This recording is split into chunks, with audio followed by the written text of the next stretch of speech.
नमस्कार, स्वागत है आपका बिहार समाचार में। बिहार वालों के लिए एक तरफ जहां मुख्यमंत्री नीतीश कुमार जी ने बड़ी घोषणाएं कर दी है, साथ ही तेजस्वी यादव ने चुनावी वादों में बिहार की जनता को बड़ी सौगात दी है। तेजस्वी यादव की सरकार बनने पर माताओं बहनों को 2500 रुपये हर महीने दिया जाएगा। साथ ही बिहार वालों के लिए और भी कई प्रमुख खबरें हैं। आज की प्रमुख खबरों पर बात करेंगे। इससे पहले आपसे एक छोटी सी अनुरोध है, कृपया वीडियो को एक प्यारा सा लाइक अवश्य कर दीजिएगा। चलिए वीडियो में आगे बढ़ते हैं।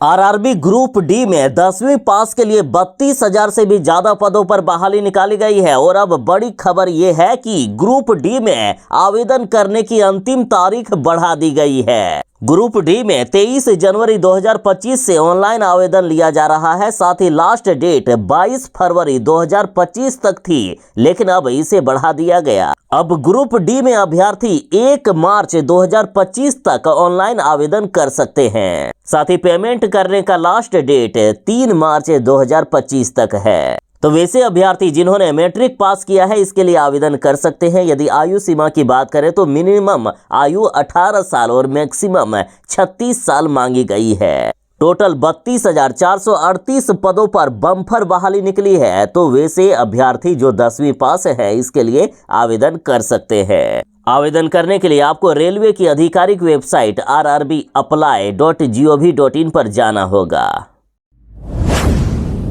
बिहार बोर्ड के 10वीं और 12वीं की बोर्ड परीक्षा के रिजल्ट को लेकर सामने आया है बड़ा अपडेट। डेट हो गया है तय कि किस दिन रिजल्ट जारी होने वाला है। देखिए, बिहार बोर्ड के अध्यक्ष आनंद किशोर जी ने बीते दिन बड़ी घोषणा कर दी है कि इंटर का परिणाम मार्च के अंतिम सप्ताह में घोषित किया जाएगा, जबकि मैट्रिक परीक्षा का रिजल्ट अप्रैल के पहले सप्ताह में जारी कर दिया जाएगा। बता दें कि बिहार बोर्ड के इंटरमीडिएट की परीक्षा 1 से लेकर 15 फरवरी तक आयोजित की गई थी। तो वहीं मैट्रिक की परीक्षा 17 फरवरी से शुरू होकर 25 फरवरी तक चल रही है।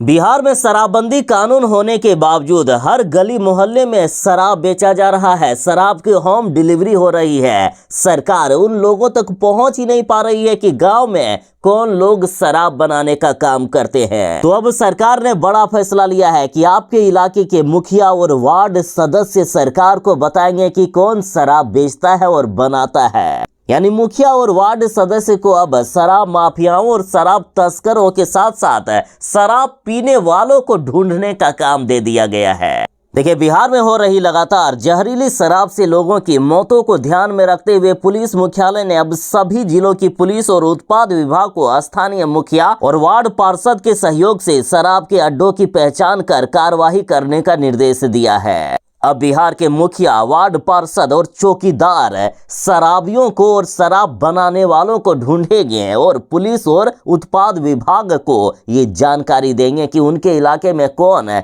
शराब बनाने या बेचने का काम करता है। पूरे बिहार में अब बिजली विभाग ने चला दिया है चेकिंग अभियान। जिनका ज्यादा बिजली बिल बकाया है, उनका बिजली का कनेक्शन काट दिया जाएगा।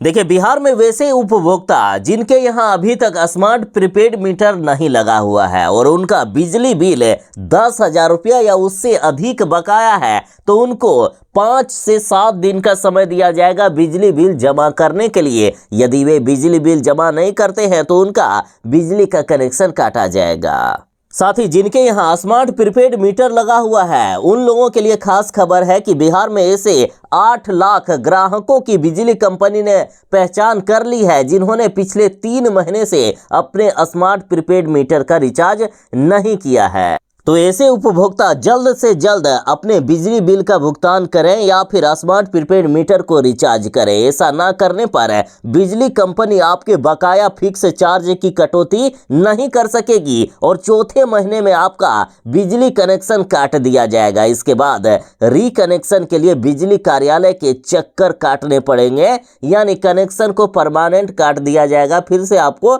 नया कनेक्शन लेना पड़ेगा। बिजली विभाग लोगों के मोबाइल नंबर पर SMS या फिर कॉल के द्वारा ये संदेश भेज रही है कि प्रिय उपभोक्ता, पिछले 3 महीने से आपका विद्युत कनेक्शन रिचार्ज नहीं हुआ है, कृपया अगले 15 दिनों के भीतर रिचार्ज करें, अन्यथा आपके बिजली कनेक्शन को काटा जाएगा।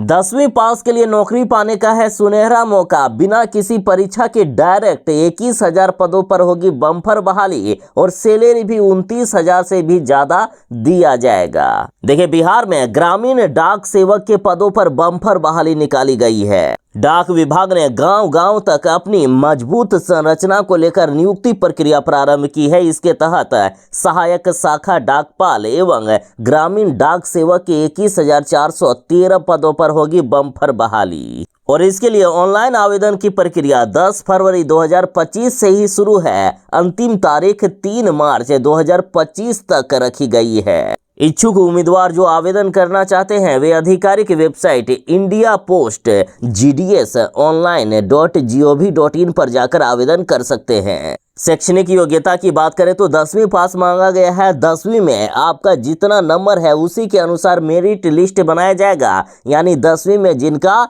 ज्यादा नंबर होगा उनकी होगी सबसे पहले बहाली। आयु सीमा की बात करें तो न्यूनतम आयु 18 साल और अधिकतम 40 साल मांगी गई है। हालांकि आरक्षित वर्ग वालों को आयु सीमा में छूट मिलेगा। बिहार में जो होम गार्ड बनना चाहते हैं और सिपाही की भी तैयारी कर रहे हैं उनके लिए है बड़ी खुशखबरी। जो सिपाही से चूक चुके हैं उनको होम गार्ड में डायरेक्ट बहाली कर दिया जाएगा। नीतीश सरकार ने अब नया नियम बना दिया है। देखिए, बिहार में जल्द ही होमगार्ड की बम्पर बहाली निकलने वाली है। साथ ही बिहार सरकार ने कहा कि होमगार्ड बहाली में अब नए नियम के अनुसार बिहार पुलिस में सिपाही के पद से चुके अभ्यर्थियों को डायरेक्ट बहाल किया जाएगा। दरअसल मामूली अंतर से सिपाही बनने से चुके युवक युवतियों को ये बड़ा मौका मिलेगा और इससे राज्य को भी फायदा ये होगा कि होमगार्ड भी बेहतर फोर्स के तौर पर विकसित हो सकेगा। सरकार के इस फैसले से अब शारीरिक रूप से दक्ष और पढ़ाई लिखाई के लिहाज से ठीक ठाक युवक युवतियां होमगार्ड में होंगे बहाल।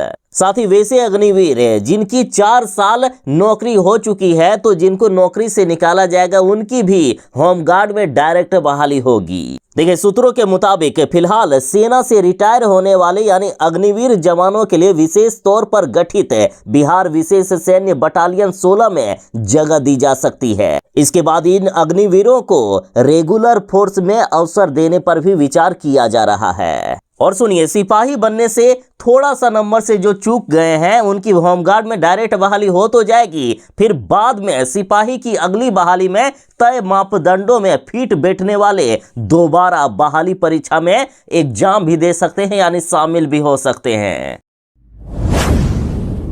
बिहार में मैट्रिक और इंटर का एग्जाम हो रहा है और इससे पहले सरकार ने बड़ी घोषणा कर दी है कि इस बार बिहार बोर्ड के मैट्रिक और इंटर के टॉपरों की जो सम्मान राशि है उसे दोगुनी कर दी गई है। देखिए, इस साल 2025 में मैट्रिक और इंटरमीडिएट के तीनों संकाय में प्रथम स्थान प्राप्त करने वाले अभ्यर्थियों को अब 2 लाख रुपया करके मिलेगा। पहले 1 लाख रुपया मिलता था, लेकिन अब दोगुना यानी 2 लाख रुपया मिलेगा। साथ ही एक लैपटॉप और प्रशस्ति पत्र भी दिया जाएगा। साथ ही दूसरा स्थान प्राप्त करने वालों को 1.5 लाख रुपया मिलेगा और तीसरा स्थान प्राप्त करने वालों को 1 लाख रुपया पुरस्कार के तौर पर दिया जाएगा। इसके अलावा इंटरमीडिएट के तीनों संकायों में चौथा और 5वां स्थान प्राप्त करने वालों को 30,000 रुपया करके दिया जाएगा। पहले इनको 15,000 रुपये मिलते थे। साथ ही इनको एक लैपटॉप भी मिलेगा। वहीं मैट्रिक में चौथा से लेकर 10वां स्थान तक प्राप्त करने वाले अभ्यर्थियों को इस बार 10,000 की जगह 20,000 रुपये और एक लैपटॉप दिया जाएगा। साथ ही स्कॉलरशिप की भी राशि 66% तक बढ़ा दी गई है। देखिए, बिहार बोर्ड के अध्यक्ष आनंद किशोर जी ने बताया है कि इंटरमीडिएट के तीनों संकाय के टॉप 5 और मैट्रिक के टॉप 10 में जगह बनाने वाले छात्र छात्राओं को दी जाने वाली स्कॉलरशिप की राशि इस बार 1,200 रुपये प्रति माह से बढ़ाकर 2,000 रुपया प्रति माह तक कर दिया गया है। मैट्रिक के बाद यदि इंटरमीडिएट करते हैं तो 2 वर्ष के पाठ्यक्रम पूरा होने तक 2,000 रुपया प्रत्येक महीना मिलेगा। अगर डिप्लोमा कोर्स 3 वर्ष तक का करते हैं तो 3 वर्ष पूरा होने तक 2,000 रुपया प्रत्येक महीना मिलेगा। साथ ही यदि कोई विद्यार्थी 4 साल या 5 साल का कोई इंटीग्रेटेड कोर्स करते हैं तो उन्हें 5 साल तक स्कॉलरशिप यानी 2,000 रुपया प्रत्येक महीने दिया जाएगा। दिल्ली में मुख्यमंत्री के तौर पर रेखा गुप्ता ने शपथ ग्रहण किया। साथ ही इन्होंने वादा किया है कि हमने दिल्ली की जनता से जो वादे किए हैं उन सभी को पूरा किया जाएगा। देखिए, दिल्ली में बीजेपी सरकार के शपथ ग्रहण के बाद मंत्रियों के बीच विभागों का बंटवारा भी कर दिया गया है। वहीं बीजेपी सरकार की पहली कैबिनेट की बैठक में कई बड़े फैसले लिए गए। सरकार ने दिल्ली में आयुष्मान भारत योजना लागू करने की मंजूरी दे दी है। इसके तहत दिल्ली वासियों को निजी या सरकारी अस्पताल में 10 लाख रुपए तक का मुफ्त इलाज कराने की सुविधा मिलेगी।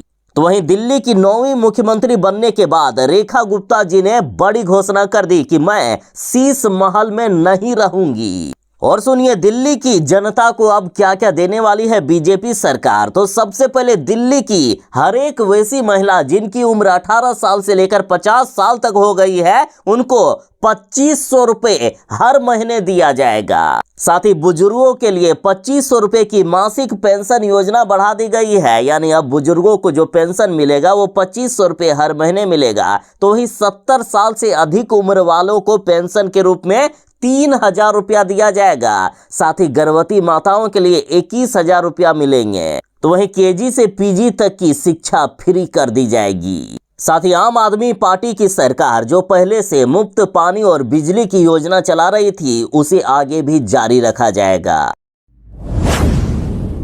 नीतीश सरकार ने कर दिया है बड़ा ऐलान कि बिहार में अब इन मरीजों का होगा फ्री में इलाज। देखिए, बिहार में अब दिल में छेद के साथ जन्म लेने वाले 18 वर्ष से अधिक आयु के भी बच्चों का फ्री में इलाज किया जाएगा। पहले जो नियम था उसके अनुसार जन्म से लेकर 18 वर्ष तक के बच्चों का फ्री में इलाज किया जाता था और 18 वर्ष से ज्यादा उम्र जिनका होता था उनका फ्री में इलाज नहीं किया जाता था। लेकिन अब बिहार सरकार ने घोषणा कर दी है कि शीघ्र ही अब बिहार में 18 वर्ष से अधिक उम्र के वयस्कों का जिनके दिल में छेद है उनका भी फ्री में इलाज किया जाएगा।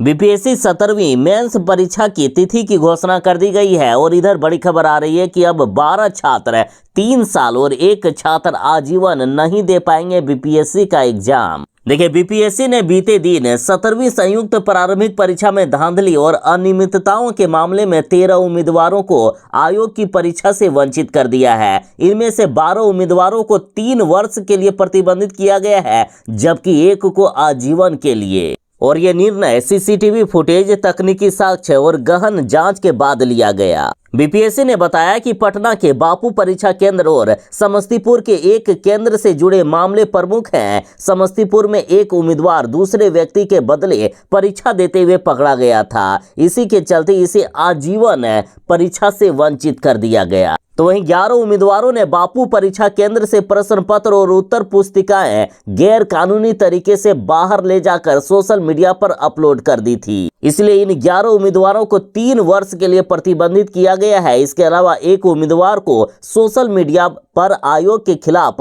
भ्रामक और आपत्तिजनक पोस्ट साझा करने के चलते भी 3 साल के लिए वंचित किया गया है। बाकी बीपीएससी की 17वीं मेंस परीक्षा 25 से लेकर 30 अप्रैल के बीच आयोजित की जाएगी।